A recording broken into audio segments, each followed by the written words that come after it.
Hey guys, and welcome to another lesson. In today's lesson, we will discuss an important topic, which is the starting of our DC machines. So what I mean by starting of DC machines? Well, you will find that when we start our DC machine at the very beginning, the electrical machines take very large amount of current, which can exceed even the rated current. Now, why is this happening? Now, remember that we have E, or the back EMF, equal to phi Zn P over A, right, 60A. At the very beginning of our electrical machine, DC motor, we have our supply, right, V terminal, okay, that gives us a current. One current goes to the armature and one goes to the shunt to provide excitation. At the very beginning of DC motors, the speed of this motor is equal to 0, right? So it means that at the very beginning, when n equal to 0, the back EMF equal to 0. So what is the problem of this? You will find that at the very beginning that the equation of current is equal to V minus E back, right, from KVL here, okay, from KVL here, divided by R armature. So when E back, or at the very beginning, E back equal to 0, it will be I armature will be V terminal over R armature. Now this value can reach 6 to 8 times the value of the rated current, which is a very large amount of current. So this is actually a problem in starting of DC machines. So at starting of the motor is stationary, so the speed is equal to 0, E back equal to 0, V over RA is very large. This high starting current has some issues. Number one, it can cause the burning of the armature due to excessive heating. Number two, why excessive heating? Because the heating is as a result of IA square multiplied by R armature.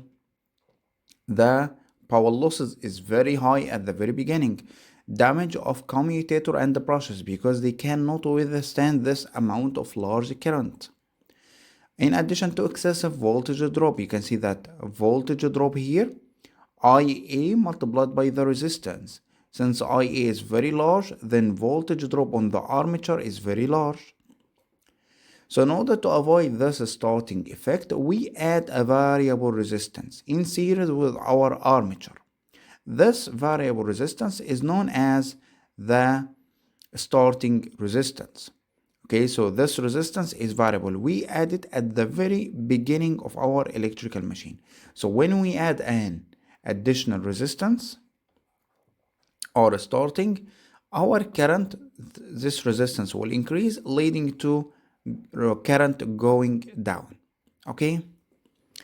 Now, as you will see that this resistance is variable, it is not a constant resistance. We change it as it is reduced as the motor gains speed, and it cuts out completely after the motor gains its own full speed. Okay.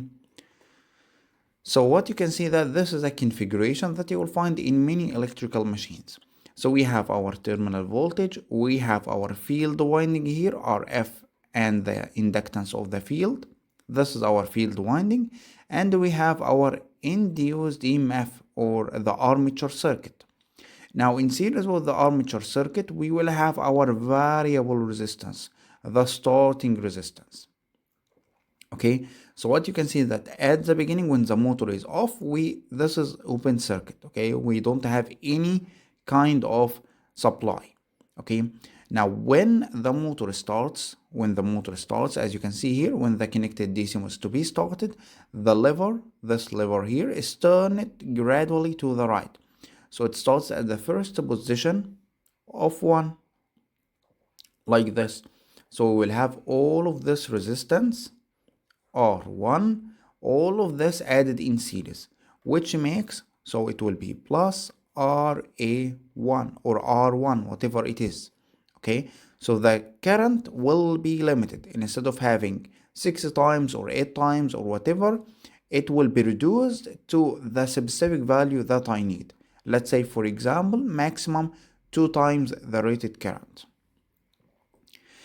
Okay, so when lever touches point 1, the field 1 is connected to, as you can see here, connected to the supply, and the armature winding gets connected with resistance R1 to R5. So we have 1, 2, 3, 4, 5 resistance in series. Now during starting, at which we will have the 0 back EMF, the full resistance added in series with the armature winding. Okay, so what you will find that as the speed of the motor starts going up, so as the speed of motor, so when N, instead of being 0, it will start going up. So what does this mean? E back also will start going up. Okay, so E back will start going up. So what I'm going to do, if I keep everything, if I keep this resistance, the current will start going down more. So what I'm going to do is that I will start removing resistance. So instead of having this large resistance, I will have a smaller one, this only. Okay, by removing this and connecting to number 2. Okay, so we will have smaller resistance making current going up again, and etc. As the speed reaches the rated speed, we cut this resistance completely from the armature circuit. And in this case, we are going to be connected at the position, this position, which is the run position, using an electromagnet.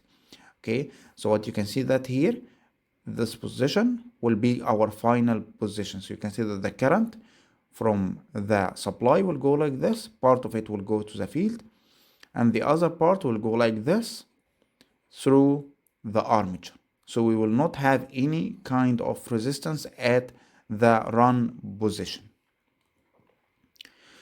And this electromagnet keeps holding the position at run until we disconnect our supply. So this will return back to the off position automatically when there is no supply voltage.